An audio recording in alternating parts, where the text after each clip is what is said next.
New Zealand. With a land area larger than that of the United Kingdom and a temperate climate comparable to several European powers, the country is home to only 5.1 million people. This figure is very small, not only in absolute terms but also when analyzed in terms of population density. For instance, while the United Kingdom averages 281 people per square kilometer, New Zealand has only 18 inhabitants, one of the lowest densities among developed nations. This disparity raises an important question. What explains such a discrepancy in a territory that seems so favorable for human development? Another important point is that New Zealand is strategically located in the South Pacific, one of the world's most important maritime corridors, connecting Asia, Oceania, and South America. In a world that is increasingly interconnected, its position could be a strategic asset for global trade and economic integration. Nevertheless, the country faces structural limitations that have prevented population and economic growth comparable to other island nations like Japan or the United Kingdom. Even more intriguing is the fact that 80% of New Zealand's territory remains uninhabited. While most major economies make intensive use of their space, New Zealand is characterized by vast regions of untouched nature and a highly concentrated settlement pattern. This phenomenon reflects a complex combination of historical, geographical, and economic factors that have made the country an exception among developed nations.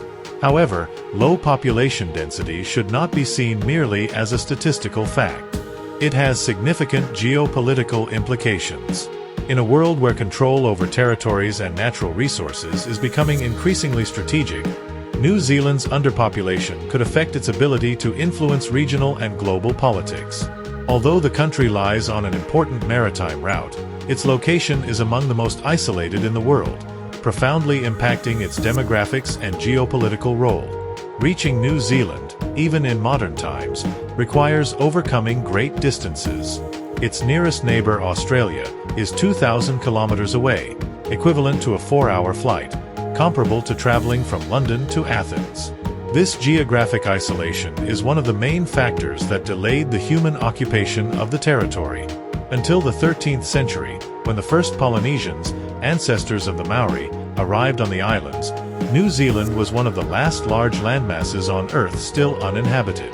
This delay in human colonization contrasts with other strategic islands like Japan or Great Britain, which had been inhabited for millennia and served as cultural and economic connection points between continents. As a result, New Zealand missed centuries of development that other insular regions used to expand populations and consolidate economies. Isolation also shapes New Zealand's foreign policy and economy to this day. Being so far from the world's main power centers, such as Europe, the United States, and East Asia, means high logistical costs for trade and challenges in integrating into global networks. However, paradoxically, this distance also offers strategic advantages. In global conflicts, New Zealand is protected by its remote location, far from major points of contention. During World War II, for instance, the islands did not suffer direct attacks, a rare privilege among allied nations. Moreover, isolation contributed to New Zealand preserving vast areas of untouched nature, making the country a global example of environmental conservation. This characteristic is an important asset in its contemporary geopolitical strategy, as the country positions itself as a leader in sustainability and climate change issues. However, this approach also conceals a dilemma. New Zealand's vast uninhabited areas are not just an environmental choice but a necessity driven by economic and demographic limitations imposed by isolation and rugged geography. While geographic isolation shaped New Zealand's early trajectory, other factors contributed to its low population density and highly concentrated settlement structure. The country's temperate climate, similar to that of the United Kingdom, and its land size, larger than many European nations, could theoretically support a much larger population. However, the history of human settlement in New Zealand helps explain how today's conditions were established. The first inhabitants of New Zealand, the Maori, arrived around the 13th century, navigating from other Polynesian islands. Over centuries, they developed a complex society, adapting to the country's natural environment. However, their population was never very large, which already imposed an initial limit on the region's demographic potential. It is estimated that at the time of the first European contact in the 18th century, the Maori population did not exceed 200,000 people.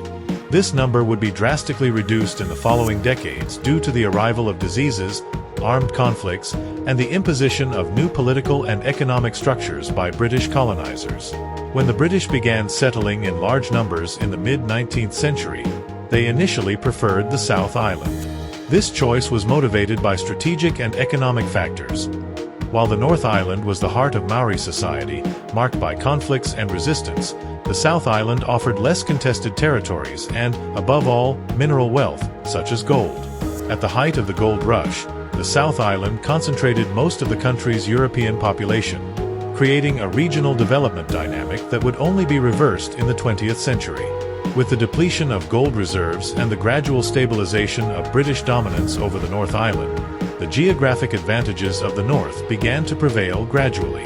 With flatter terrain, more stable climate, and better distributed rainfall, the North Island offered superior conditions to the South Island for agriculture and infrastructure development. Gradually, the North became the country's main population and economic center, a role solidified by the growth of cities like Wellington and Auckland, which would become the largest city in the country.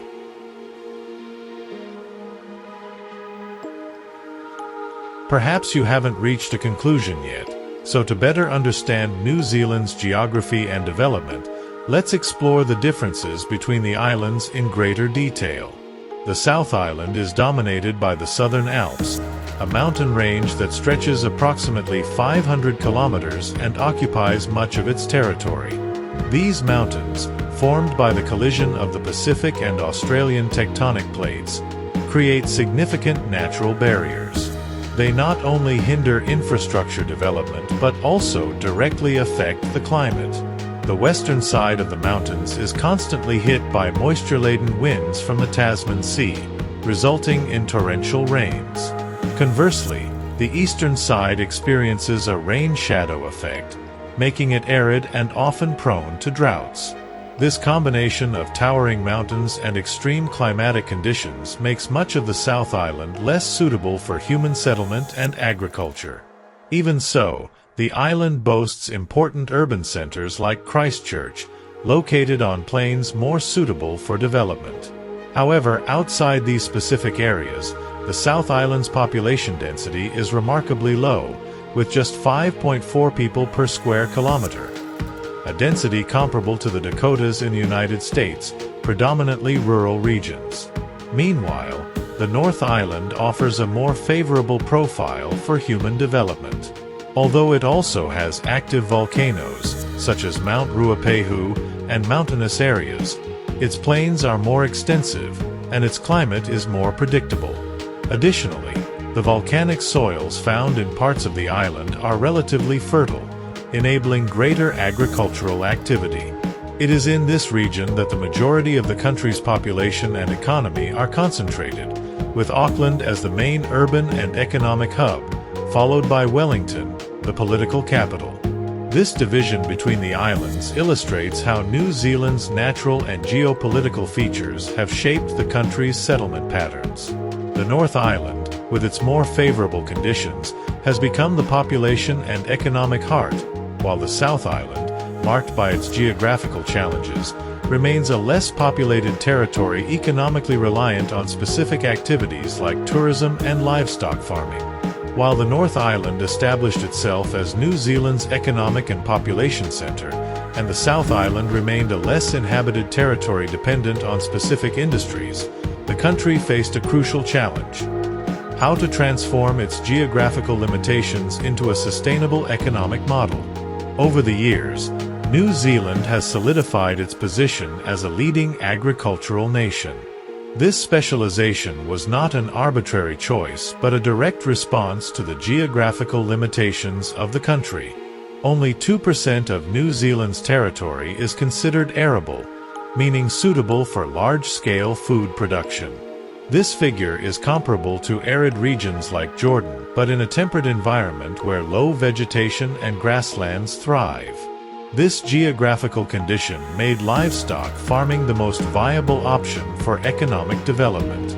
Today, The country is renowned for its impressive number of livestock. With nearly 27 million sheep and 10 million cattle spread across its pastures, New Zealand has almost 7 times more animals than people. These numbers reflect the importance of livestock farming to the national economy. Products like meat, dairy, and will form the backbone of the country's exports, sent to markets in Asia, Europe, and North America. New Zealand is a global leader in lamb exports and holds a prominent position in the global trade of milk and dairy products. This agricultural specialization has historical roots. In the late 19th century, when South Island's gold reserves were depleted, New Zealand faced the need to find a new economic base. The abundance of natural pastures and the lack of arable land made livestock farming an obvious choice. With advancements in technology, particularly the development of refrigeration in maritime transport, the country was able to export meat and dairy products to distant markets, cementing its role as a global supplier of animal products. However, it's important to note that the country's economy doesn't stop there. Despite its isolation, New Zealand has managed to establish strategic economic sectors. Its GDP is led by the service sector, which accounts for approximately 75% of economic activity. The service sector is the most relevant, with finance, insurance, and business services standing out, contributing around 30% of GDP. Community and personal services, such as education and healthcare, also play a significant role, accounting for 13%, along with transport and communications, which add another 11%. Although services dominate, as mentioned earlier, agriculture remains a historical and strategic pillar of New Zealand's GDP. The production of dairy, lamb, and wool positions the country as one of the world's largest exporters in these segments. In addition, horticulture, fishing, and forestry play important roles, complementing the agricultural base that drives the economy and exports.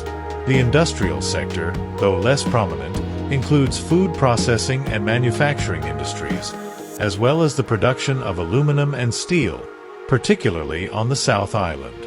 Of course, tourism is another critical economic asset. Drawing visitors from around the globe, the sector leverages the country's unique natural landscapes and its image as a nation combining environmental sustainability with quality of life. This diversification across services, agriculture, and tourism is essential to mitigate the limitations imposed by geographic isolation and a small population.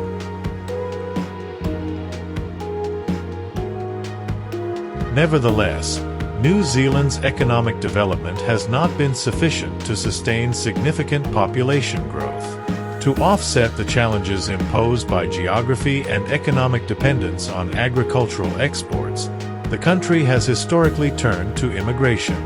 This strategy has shaped its national identity and continues to influence the population profile to this day. From the beginning of European colonization, New Zealand adopted policies actively aimed at attracting foreign workers. However, these policies were restrictive, focusing almost exclusively on immigrants of British or Irish origin. Throughout the 19th century and much of the 20th century, immigration was marked by a strong racial bias, reflecting the idea of creating a new Britain in the Pacific. Although these measures helped increase the population, the growth rate was slow. New Zealand took over a century to reach 1 million inhabitants in 1911. After World War II, these restrictions began to relax. The need for labor and changes in global dynamics opened the doors to immigrants from other regions, particularly Asia. Today, this shift is evident in the country's demographic profile. Immigrants from China, India, and the Philippines represent a significant portion of new residents, with many choosing Auckland as their primary destination. Currently, around 27% of New Zealand's total population was born outside the country, one of the highest rates in the developed world. This recent population growth, driven by immigration, has brought economic benefits but also exposed inequalities and structural challenges. Auckland, the country's largest city, has absorbed more than half of the population growth over recent decades, transforming into New Zealand's main urban hub. This concentration has led to urbanization issues, such as skyrocketing real estate prices. In 2022, the median price of a home in Auckland exceeded $1.1 million, while the average annual salary was around $44,000. This disparity has made Auckland one of the least affordable cities in the world to live in, exacerbating economic and social inequalities. The impact of immigration, while vital to New Zealand's development, also raises questions about sustainability and urban planning. With much of the country's territory uninhabitable, New Zealand faces the challenge of balancing population growth with land preservation and ensuring fair living conditions for its residents. New Zealand, with its unique geography and peculiar historical trajectory, is an important example of how natural geographic limitations and human decisions shape the development of a nation over time. From its vast uninhabited areas to the high concentration of people in specific regions, the country presents challenges and opportunities that few nations face as intensely. Issues like housing, immigration, and reliance on agriculture are not just local challenges but reflect a world striving to balance population growth, sustainability, and economic competitiveness. However, New Zealand also reminds us that isolation and geographic constraints do not entirely define a nation's destiny. Its ability to innovate, integrate new populations, and preserve natural resources demonstrates the importance of strategic decisions and long-term planning. How the country navigates these challenges in the future may provide valuable lessons for other nations facing similar issues. Exploring this history in this GlobalFlow mini-documentary makes it clear that understanding a country requires looking beyond its borders and statistics. It's necessary to connect geography, politics, economics, history, and society to uncover the layers that define its role in the world. This documentary reflects a commitment to detailed and impartial analysis, aiming to uncover stories that few tell and that help us understand the dynamics shaping our increasingly globalized planet. A big hug, and see you in the next video.